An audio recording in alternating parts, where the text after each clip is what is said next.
If you have not started learning Spanish yet, then that is perfectly fine because there are a few things that I would like to share with you that you really should know before you start. The first thing that you need to know is that learning Spanish is very challenging. And I know you have probably heard this a million times, but I really have to stress this because just from my observation, I know that some people, they may not even start to learn Spanish because they know that it is challenging, and also because other people who are learning Spanish, they may stop learning Spanish because they think it is too challenging. In addition to that, I have also noticed that some people equate challenging to impossible. For example, since learning Spanish is so difficult, it is so challenging, that means I can't do it just because it's challenging. However, it is very possible to learn Spanish, and I want you to have this mentality throughout your Spanish learning journey. Okay, I know that writing in Spanish is challenging. I know that trying to improve my speaking skills is very challenging, and also trying to read in Spanish is challenging, but I can still do it. It is still possible. In my opinion, when you have a mentality like this, then it's going to reduce the amount of stress that you have, and it's going to increase your motivation because you know that learning Spanish is a challenge, but that is just very normal. It's not something that is out of the ordinary. Another thing that you should know before learning Spanish is that you don't have to break the bank to learn Spanish. And by that, I mean you don't have to spend a crazy amount of money just so you can learn this language. So this again is going back to the whole learning Spanish is challenging point. I think us humans at times when we are facing something very challenging, we think that the only thing that we can do is just throw a lot of money at that challenging thing so we can resolve it. Or in this case, to learn that challenging thing. So I don't think you have to travel to a Spanish-speaking country, let's say for 5 months for an immersion program, or you have to live in a Spanish-speaking country for months on end just so you can learn this language. Buying every language learning subscription that is available, buying the most expensive Spanish classes so you can have the highest quality. I don't think any of that is necessary, although it may be very helpful. I'm a firm believer in learning Spanish from the comfort of your own home, especially with technology these days. It is very simple to do and you don't have to spend a ton of money. And just so you know, I myself have never lived in a Spanish-speaking country. I think I've only spent a total of 18 days in a Spanish-speaking country on vacation. Explore using different Spanish learning resources, but don't use too many resources at the same time. I think this tip is very important to keep in mind because I know a lot of Spanish learners, when they first start, one big challenge that they initially face is having too many resources and then they get overwhelmed. For example, let's say that Spanish learner Eddie has found 5 new websites to learn Spanish.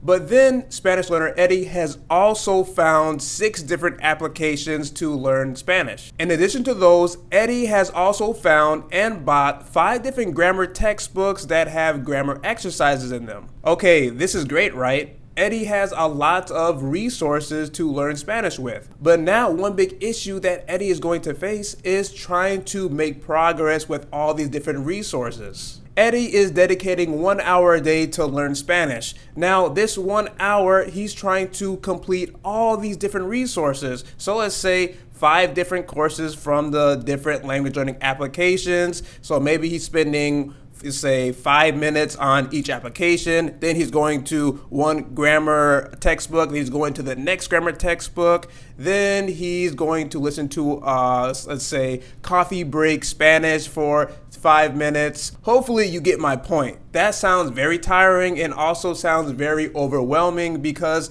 it's just too much all at one time. And this is exactly what happened to me when I first started learning Spanish on my own. And let me stress again that there is nothing wrong with exploring different Spanish learning resources. I definitely want you to do that because there are so many out there, but at the same time, I don't want you to get overwhelmed. So just try a few different ones at one time. Learning Spanish grammar does not have to be that complicated. The biggest issue that I see with us Spanish learners when we are trying to learn Spanish grammar is that we focus way too much on all the rules of grammar. And focusing too much on all the rules can actually get us really mixed up. And one big reason for this is our method for learning Spanish grammar. So I know a lot of us, we may be coming from formal education, so coming from elementary school, high school, or even college. I know many times with formal education, you do a lot of memorization of grammar rules, and then you also do a lot of grammar exercises. So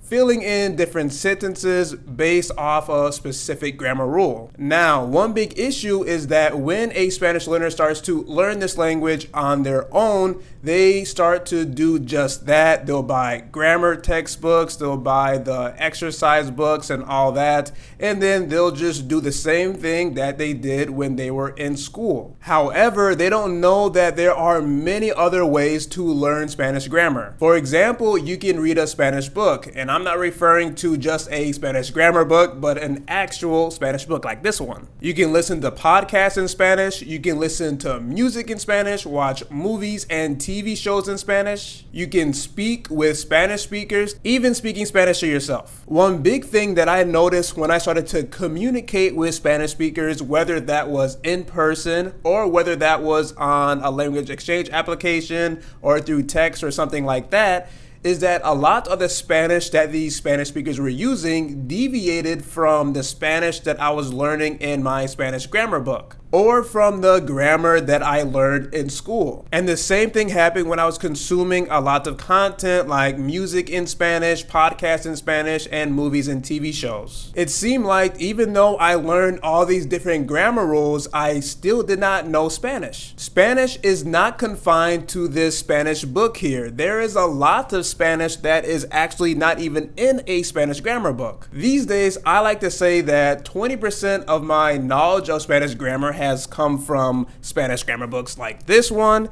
and then the other 80% has come from consuming content in Spanish and communicating with Spanish speakers. This is why it can be very stressful if you are only learning Spanish grammar just by memorizing a lot of rules. And then also it can be very confusing because then, you hear your Spanish speaking friend say something and you're just like, wait, that's not in my grammar book, or that doesn't make any sense. That's not this rule. That's not this rule. And then it just continues like that. I've said those things many times. There are many language learning myths that are floating around on the internet. Some may say that you have to choose a specific accent in the Spanish language or a specific dialect so you can learn the language. I disagree with that, and I definitely would call this a myth. Be prepared because you are going to be hitting your intermediate plateau. I don't think the intermediate plateau exists at all, so for me, this is also another myth. A lot of the points that I'm touching on in this video, I explain in more detail in other videos, so I'll make sure that I link those videos below in the description box of this video. Another thing that I really want you to know before you start learning Spanish is to be very careful when you are comparing yourself. Whether you are comparing yourself to a native Spanish speaker or you're comparing yourself to another language learner. I believe that there are healthy ways to compare yourself, but then there are also unhealthy ways to compare yourself. For example, one way that I have increased my speaking skills is by imitating Spanish speakers. So basically what I've been doing is comparing my level of Spanish to theirs, and I say, okay, how can I sound more like them? How can I have the same pitch as them, the same rhythm, the same accent, so on and so forth, and then basically me just developing my skills to get to their level, or doing my best to get to their level. And the same thing goes with another language learner. I'm like, oh, okay, they speak like that, okay, I'm going to do this, I'm going to develop my skills in this way so I can get closer to where they are at. I'd say that this is a healthy form of comparison. Now, the unhealthy version of comparison would be, okay, I compare myself to that native speaker or to that language learner,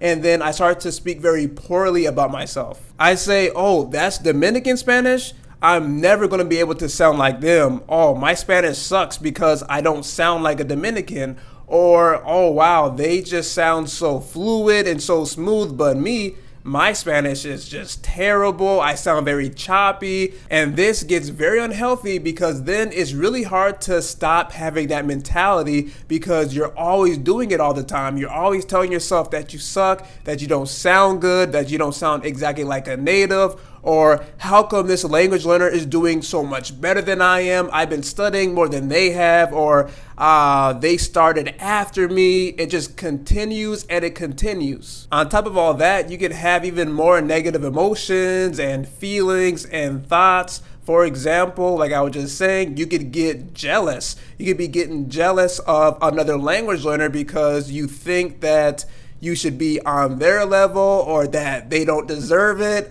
A whole bunch of crazy thoughts. I hope you feel more prepared and more inspired to learn the Spanish language. I've had to learn all of these things throughout the past few years of my Spanish learning journey. If you like this video, give it a thumbs up, subscribe to my YouTube channel. I'll see you in the next video.